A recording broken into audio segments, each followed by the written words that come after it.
गोटे एमपी ता पछरे 11टा गाड़ी कहीं एवं मारपिट सबुआडे करवा साधारण लोक मानू कथा कही नदवा यहीटा से कर कथाटी सबुआडे हवा फल धीरे धीरे आंचलिक दल गुड़ाक आंचलिक लोक भावुले आंचलिक दल बोधे किसी कर आंचलिक दल जो मैंने सृष्टि करते किसी नेतृत्व नवार क्षमता था कि से गलापर पिला माने एटा स्वाभाविक कथा जहाँ ओडिशा रे होची विजु जनता दल हारिगला तार अवस्था जमी हो तृणमूल कांग्रेस से महाराष्ट्र देखो शिवसेना थरे क्षमतार गलापर एवं दी भाग रु अधिक हो गले से भाव में धीरे धीरे गोटे समय था जिते बड़े भारत वर्ष या कहला कांग्रेस वर्सेस एवरीबॉडी गोटे पटरे कांग्रेस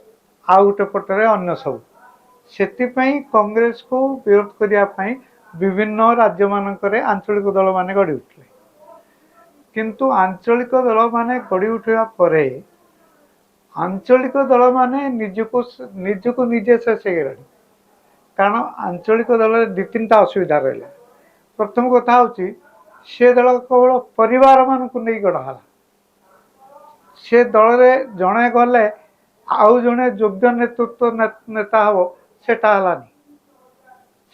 सी भी रपर पुओ रही झी रमी कांग्रेस जहाँ से प्रत्येक आंचलिक दल मानक मुझे ना मो पुओ हम ना मो झी यही परिस्थिति है एवं तृतीय कथा सबू आंचलिक दल माने घोर दुर्नीतिग्रस्त हो गए कारण सी भाविले आंचलिक दल हिसाब से आमको दल को चलने पैसा दरकार आपण एपरिक देखु आम आदमी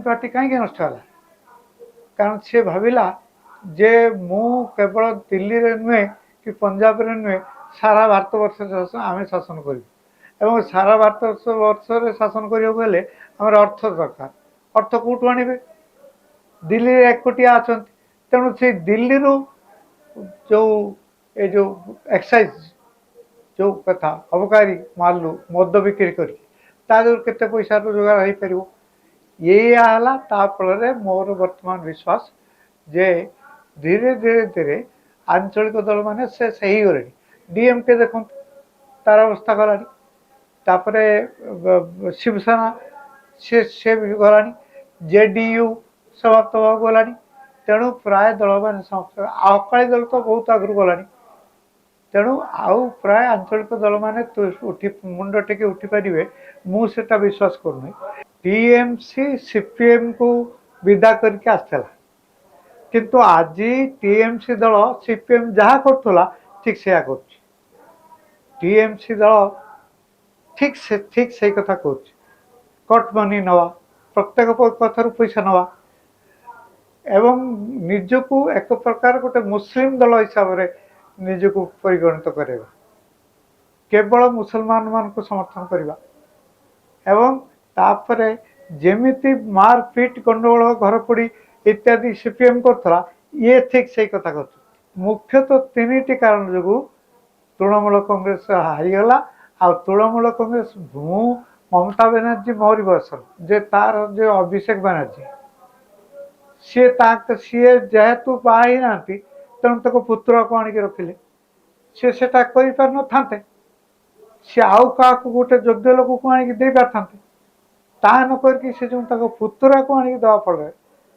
पुत्र भी कौन आक्रमण कले जे आप देखिए सी जो जीवे पथर 11टा गाड़ी जाता जड़े गोटे एमपी ता पछरे 11टा गाड़ी कहीं जीव एवं मारपिट सबुआडे करवा साधारण लोक मानू कथा कही नदवा यहीटा से कर कथाटी सबुआडे हवा फल धीरे धीरे आंचलिक दल गुड़ाक आंचलिक लोक भावुले आंचलिक दल बोधे किसी कर आंचलिक दल जो मैंने सृष्टि करते किसी नेतृत्व नवार क्षमता था कि से गलापर पिला माने से कही पारना धरा जो सी मुलायम सिंह यादव सेठी थे किसी व्यक्तित्व थिला କିନ୍ତୁ ତାଙ୍କ ପୁଅର ସେମିତି କିଛି ନାହିଁ। ତାଙ୍କ ପୁଅ ତ ମୁଁ ନିଜେ ଦେଖିଛି, ଅଖିଳେଶ ମୋ ସାଙ୍ଗରେ ବି ସେ ଏମ୍ପି ଥିଲେ, ମୁଁ ତାଙ୍କୁ ଦେଖିଛି, ସେମିତି ନୁହେଁ। ଆଉ ସେଇଭଳି ଭାବରେ ଡିଏମ୍କେକୁ ଦେଖନ୍ତୁ, କରୁଣାନିଧି ଥିଲେ, କରୁଣାନିଧିଙ୍କ ପରେ ତାଙ୍କ ପୁଅ, ତାପରେ ତାଙ୍କ ନାତି ଉଦୟନିଧି ମହାରାଜ ତାକୁ ଆଣିବେ ବୋଲି ଚେଷ୍ଟା କରେ, ସେଇଥିପାଇଁ ତାଙ୍କର ଏମିତି ପତନ ହେଲା।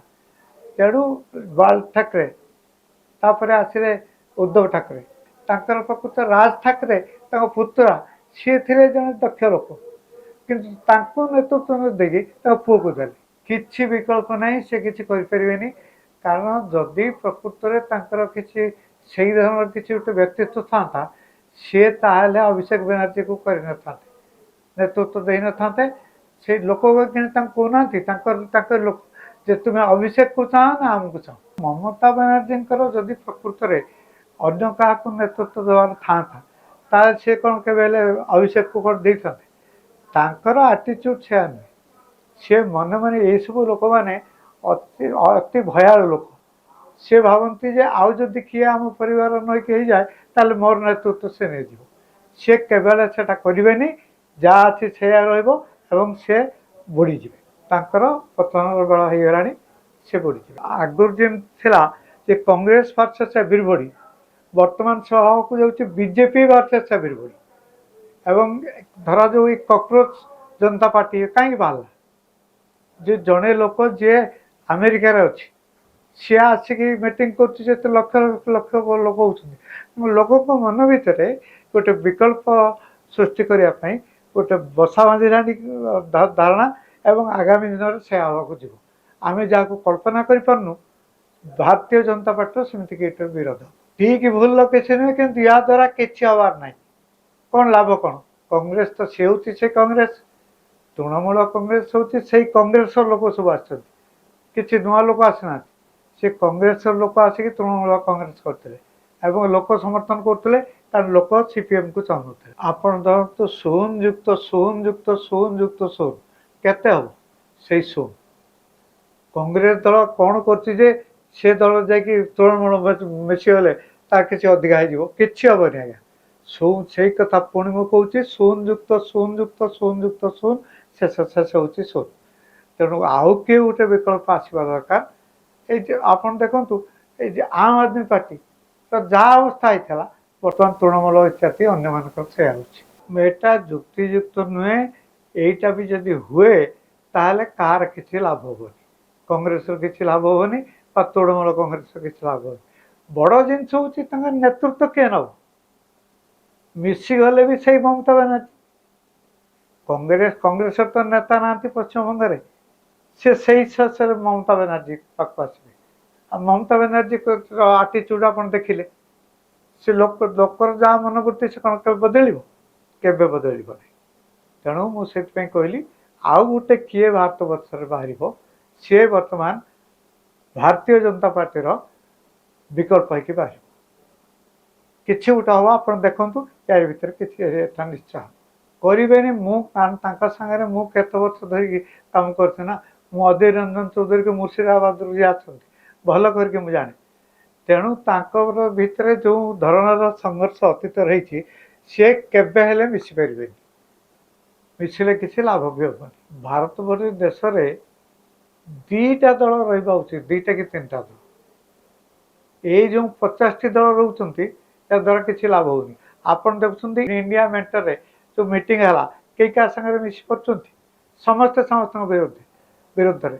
ସିପିଏମ୍ ଆଉ କଂଗ୍ରେସ ପଶ୍ଚିମବଙ୍ଗରେ ନା କେରଳରେ ଯୁଦ୍ଧ ଲାଗିଛନ୍ତି। କେମିତି ସେମାନେ ମିଶିବେ?